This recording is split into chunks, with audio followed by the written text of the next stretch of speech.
It's midday right here in Lagos, Nigeria. Welcome to Lunchtime Politics, reaching you live from our global headquarters. I'm Jeffrey Uzama. Let's bring you up to speed with the big happenings in politics and in the polity with the headlines. Governor of Plateau State, Caleb Moftuang, says no local government area is under the control of terrorists or bandits.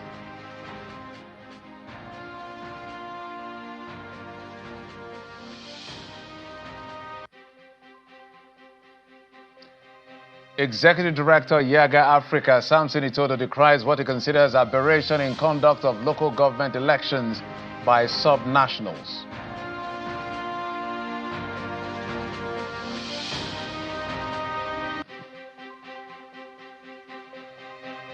Businessman and former governorship candidates on the platform of the All Progressives Congress joins me to explore the state of the nation and the polity. I'll be speaking with Mr. Tonye Cole.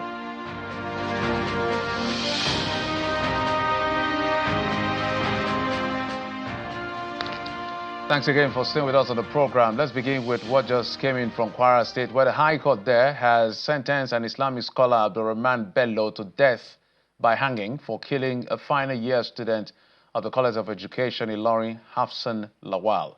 Delivering a judgment, Justice Hannah Ajayi, however, set free 4 other defendants and cleared them of any wrongdoing.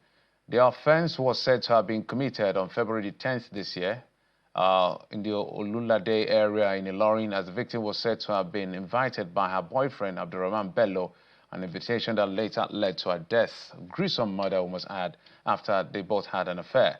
Upon being arrested and interrogated, the palm of the deceased and a bottle filled with blood and personal belongings of the dead were found in his room, with cutlass used in dismembering her body, something believed to have been used for ritual killing.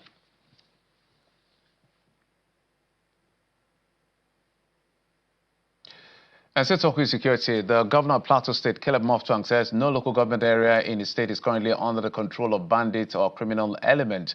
He made a declaration during a media parley in just the Plateau State capital, where he also highlighted his administration's achievement across various sectors. It's unfortunate that the security challenge has not abated as we had hoped, but one thing we have done is that sometimes it's difficult for people to appreciate what government has done when these killings continue. But I want you to know that if we hadn't done the much we had done with the intelligence at our disposal, by now Plateau State would be a different place. There are so many details we cannot unveil, but I'm glad to tell you that, in fact, among the states in north-central Nigeria, the Plateau State is relatively safer than others, because at the moment, we do not have any local government in Plateau State that is completely a no-go area.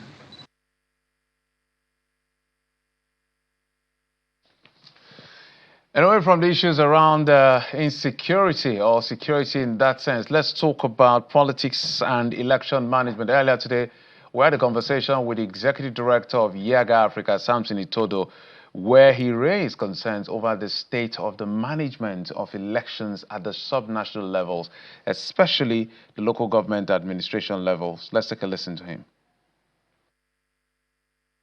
When you look at the state's elections, a lot of anomalies, a lot of manipulation, and really electoral banditry happens at the states. The second one relates to the point about time frame. And I'm glad that you referenced Rivers. You're glad you also referenced Lagos State. In fact, Lagos State is even worse because the election was conducted exactly 14 days to the end of the tenure of the incumbent. And it's totally an aberration of constitutional practice, because our constitution is clear as to the time frame for which elections, can be conducted, for elections governed, by the Constitutional Electoral Act. And the same thing is happening also in Rivers. How on earth can you issue a timetable and expect that within 21 days? It's just the level of recklessness and impunity in our polity that we need to address. And so there are issues, and it's just sad that at a time when the Supreme Court issued a landmark judgment, there have been efforts at the state level to circumvent the ruling of the Supreme Court. And it's really unfortunate for our constitutional democracy. The National Assembly need to retrace its steps, that this act, and to be honest, yes, it will be contested in court, but I think it's really unfortunate, and it's totally antithetical to democratic practice that you have a sole administrator who is unelected, appointing and so-called constituting, a state electoral commission to conduct election. I don't think that dates passes the test of legality or constitutionality, and I hope that this will be contested in court, because that way it helps reclaim, this lost ground of democratic consolidation that has now become a permanent feature in our democracy. All right, let me bring in my guest, Mr. Tonye Cole, businessman, politician, governorship candidate on the platform of the APC in the last election in Rivers State. Mr. Cole, thank you so much. I had to pull you out of all the busy things you're doing. Yeah, always dragging me on tough issues. Well, it's service to the nation. It is, actually. And you serve the people, so thank you. But I want us to piggyback from what Mr. Akeredolu said about local government election. If you had won that election in 2023, by now you'd have been governor and these issues would have concerned you. So you have a seat on the table as far as these conversations are concerned. And one of the things that we're worried about is how much of appendages, tiers of government or arms of government at the subnational level are becoming a mess of itself. So we've seen situations where legislation that govern local government elections are totally inconsistent with the Electoral Act or the Constitution flat. And these things happen. That's why I use terms like election banditry in that. What do you make of it? If there's one area that we need to really focus on if we want our democracy to work, it's actually in the independence of the local government. Because not only is it meant to be closest to the people and the heartbeat of the people, that is where the whole political hierarchy begins. So we ought to have a bottom-up approach when it comes to governance. Unfortunately, what we see is that you have at the top those who want to make sure that they decide everything that happens at the local government level. So you don't have autonomy, even though it's been fought in the recent past, whereby local government autonomy in terms of finance, fiscal autonomy, in terms of electoral autonomy and all of that, but you won't have it. You won't have it. So if you take a look at most local government elections in Nigeria, you will find out that whichever party is in the state will control all the local governments. There will be nobody that will come from any other party. That is not democracy. There's something happening there, and that is why Samson and co are screaming that that whole issue of local government autonomy, including the different parties that are running at that level, you should see at local government different parties winning seats. When you don't see that, you know there's something wrong. So at the end of the day, what is even worse, which I would like you to also comment on one hand is, INEC chairman calls it, in fact, he told governors in one of his presentations a while ago, I think that was last year, is to stop coronation, conduct elections. Those were his words. And I agree with and but what is even more disturbing is, for instance, the law is very clear on the timeline. 30 days before the end of an incumbent at the local government level, at least you must conduct an election. So that there's no lacuna. But in Lagos, for instance, they conducted the election 14 days before. And the Electoral Commission chair was busy, with the greatest sense of respect, she's a judge, was literally grandstanding. And we saw a letter to that effect saying, oh, Section 103, Subsection 3 of the Electoral Act, as far as this is concerned, is not, it refers to local council elections for FCT area council. But that is not true, because Section 151 and 3 clearly says whatever governs the FCT area council governs state election. What do you make of barefaced inconsistency in terms of the legalese? You know, on this, I would truly call to account or call to justice or call to accountability our judiciary system. You cannot have multiple judgments around one single point, and it leaves everybody in confusion. So clearly, when you have a law that requires interpretation, most people will go and test it in court, what it is. But the minute you have precedence on a particular judgment, it makes sense to stick to it, except where it is absolutely necessary to correct an error, which is why people go all the way to Supreme Court. But what we kind of see, and this is really disturbing, is that you have all sorts of judgments such that nobody, first of all, from an observer perspective, nobody is sure anymore what goes. But from a participatory objective, for anyone who is in politics, you just know that, you know what, you can challenge anything. You can even challenge what the Supreme Court has said. And that does not make sense. And it's not helping our democracy at all. And I think it's time for the third arm of government, the judiciary, to begin to assert its independence. Truly, I don't think they're doing that.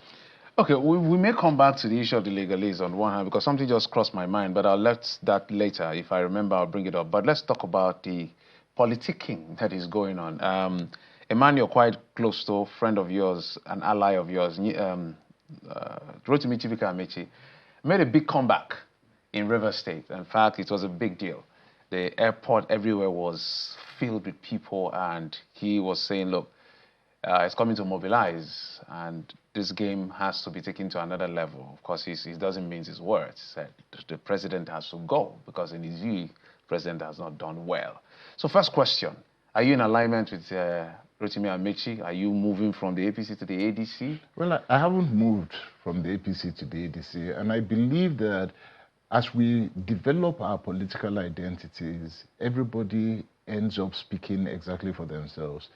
I can't speak for Rotimi Akeredolu. I know his position, I know what he wants to do, and he's been clear about it. For a long time, people were saying he wasn't speaking. And then they were asking me, what is he saying? What's he thinking? And I said it severally, I think even here, that allow him to speak for himself and what he wants to do. For me, where I am as we speak right now is that I'm charting my own political agenda. What do I want to do? Where do I want to go? How am I going to determine? And a lot of things are going to determine what I will do in the current future. What I know is that I'm in politics and I'm not going anywhere. But there is a lot that we have to do for this nation and the politics that we're looking at today. So for now, I'm where I am.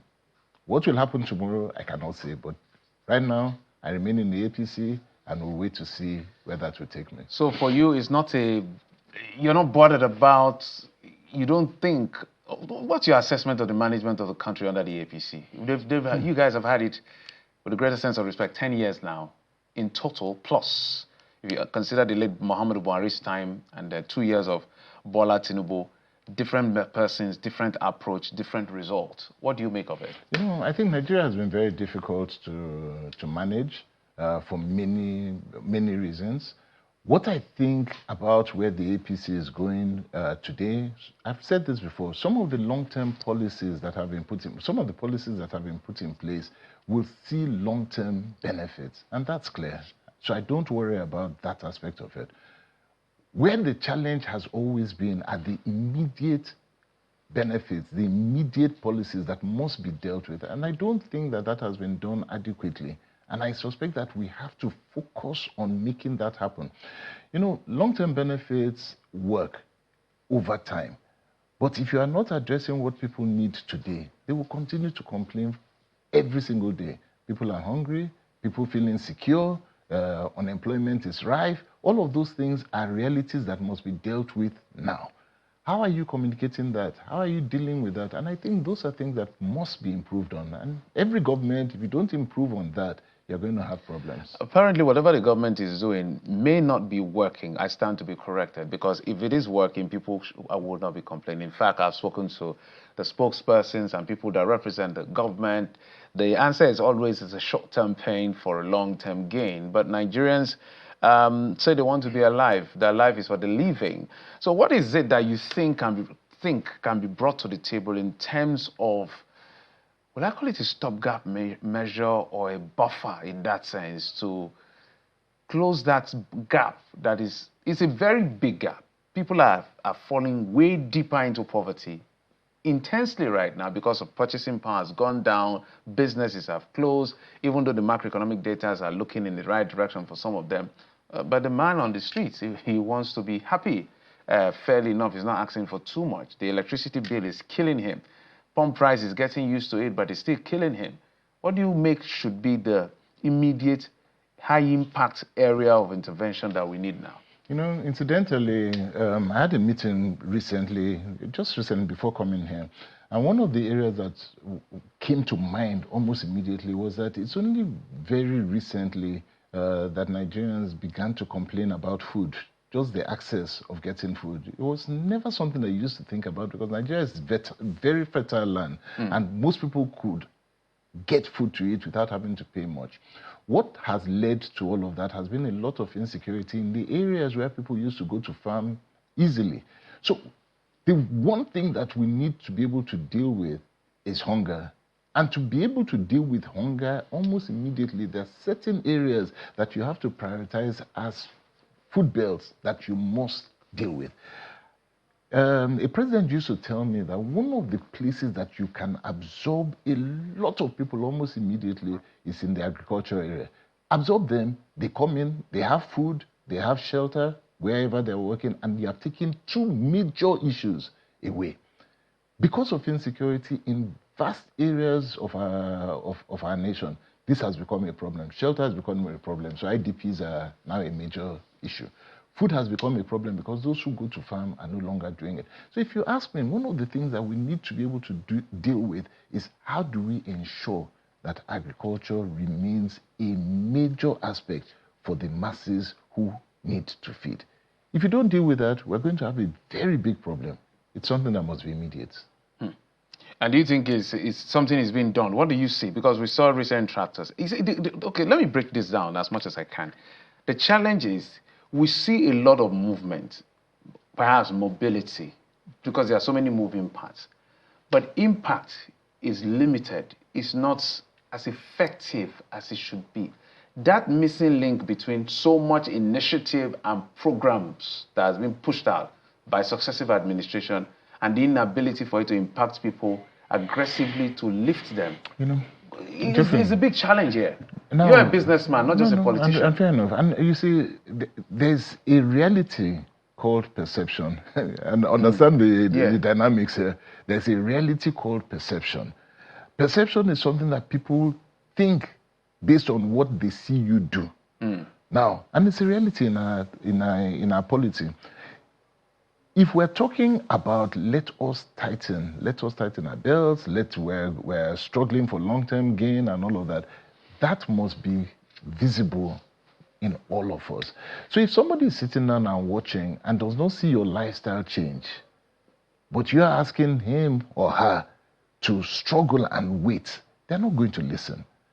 So what needs to be done is that the perception of everybody tightening their belt must be real across board. Those who are making the decisions, all of us at the elite, political, high level, we all ought to tone down, step down, and let everybody see that we're feeling the same pain. They say the rich also cry, then cry, and let people see it as well. Because if they don't, what's going to happen is that they're going to say to them that, you know what, we're being deceived. All of this story is not for our benefit. So why must I not go and steal? Why must I not go and do this? Why must I not go into crime? Why must I not do this? And that's what we're seeing.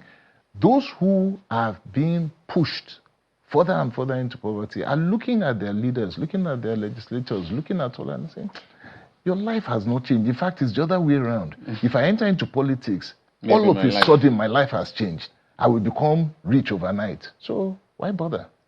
So they are not sending the right signals. I don't think the signal is right. The optics is not. It's not quite good. We can go on and on this optics issue because that's also another conversation. But let's make a bit of a progress, and that has to do with this argument of let's start with the ADC. If you permit me to call him your principal, your friend, Rotimi Akeredolu is at the vanguard of the ADC. In fact, he's one of those started to be vying for the primaries for that particular party to see who is going to be the flag bearer, standard bearer of the party. But if you were to characterize the ADC from an outsider looking there inside the ADC, how would you describe it? First of all, the way I would describe Nigerian politics is that you need opposition. I think without opposition, we don't have good politics. So the mere fact that there are people getting up, coming together and saying that we are going to challenge, for me is the best thing that can happen. I'm very, very concerned about a perceived push towards a one-party state. I don't think that helps democracy moving forward. So I believe that competition helps. In my business, I've grown strong over years because competition has kept me on my toes. So first and foremost, is this a good thing that people are coming together to create an opposition? Absolutely. It will make everybody sit up. And I think we all need to sit up. There's been a period when people were quiet, everything just seemed to be that it's only one way that you're going, whatever you say is what will happen.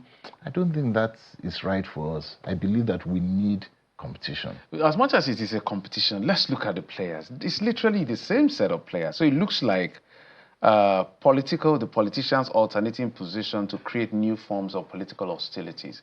So what is special about it? So you can't deny that, but that now brings us face to face with the Nigerian people. You cannot, as a people, sit down and isolate yourselves from politics. Leave the same people in politics and then complain about it. If ADC is forming today, they will be forming with opportunities for new people to come in. People need to get up and come and join politics. If ADC is forming and APC needs to strengthen, then APC would also be open at this point to invite new people to come in. If PDP is going down because they say most people are moving to APC, it means that PDP is open for new players to come in. And I want to challenge the Nigerian people, my colleagues, those who are in business and all of that, that this is the time to wake up. Stop complaining about circulation of the same people in politics, because that's what it is. You have the same people that have been there. Where is everybody else? So isn't this rigged against new entrants already? No, it's because not. The feelers people are getting is that the ADC is packaged for Atiku Abubakar. True or false, it's a different kettle of fish. The APC has closed its door already for anybody who wants to contest because they've endorsed the president, giving him the right of first response. We're missing the point. Okay. Because what is happening now is that we're now narrowing down the entire issue of Nigerian politics to 2 or 3 individuals. And we can't do this. Because as long as that's what we always see, then everybody will just sit down. What's the point? What's the point if the whole politics in Nigeria is just down to our president and one opposition, whoever that is? Now, so from what you've just said, there's Atiku on this side, former Bola vice president. Tinubu has gotten the endorsement of his party. No, but that can never be the case. That can never be the case. I've not met the human being yet alive who can tell me what is going to happen in 1 hour's time. You can postulate, you can plan. But if everybody sits down and says that, oh, it's just a done deal, fold their hand, then what's the point? But because I know that you're perhaps indirectly talking to your colleagues in business who are frontliners in business, but at the end of the day, what we have seen with business people, maybe apart from yourself who are sticking to, I'm in this for what it should be, I'm in this for real. Others just take a posture, watch the system, avoid crisis, try to align with whoever is working so that it doesn't affect their business. Has it helped them? I was 30 years I was in business. Has it helped? You take one step forward, it takes you 2 steps back. Somebody makes a policy and you're running up and down, scampering to save your business. It doesn't help. And we continue to complain about Nigeria, and yet every single political decision in this country affects every single person. But will you blame them for not coming in broadly? Because, for instance, if they support candidate A, and then the candidate A loses that election, fear of victimization by the winner. No. We're talking 2 different things. This is Africa. This is Nigeria. We're talking 2 different things. Businesses will always support A and B. Okay? Either you stay away or you support the 2 parties. That's how business has always been. I'm not talking about business support for political process. That's not what I'm talking about at all. I'm talking about people getting up and saying that, you know what, it's time for me to come in because I cannot change anything from the outside. And it takes courage. You cannot change without courage. Yes, they are going to beat you up. They are going to, you lose elections. You had a fair share I've had my fair share. Am I dead? I'm still here. I said I'm not going anywhere. So we're here and we'll continue being here. We'll keep the door open. Anybody who wants to come and join me, come and join me. Let's move it. Everywhere I go, I see my friends and I tell them all the time, but stop greeting me from far. Tonye, well done, well done. We like you. I said, no, don't do that. Come. Let's fight this together. Let's work together. Let's join together. 1, 2, 3, 4. By the time you start with having that kind of grouping, then your voice is louder. It starts making a lot of... So, are we going to change this country? Believe me, as God is my witness, we will change it. Will we succeed? Yes. How long is it going to take? That's a different ballgame. But 2027 is coming. The parties that are front leaders in putting themselves forward will do it. No problem. But that does not mean that we will be insignificant. In closing, the question I like to ask politicians, and this, I don't think I've asked you this question. When you look at yourself and the people in power and the people in opposition, and look at today's democracy, do you think that the class of politicians we have now, that democracy is in safe hands with the practice of... I think we need to improve.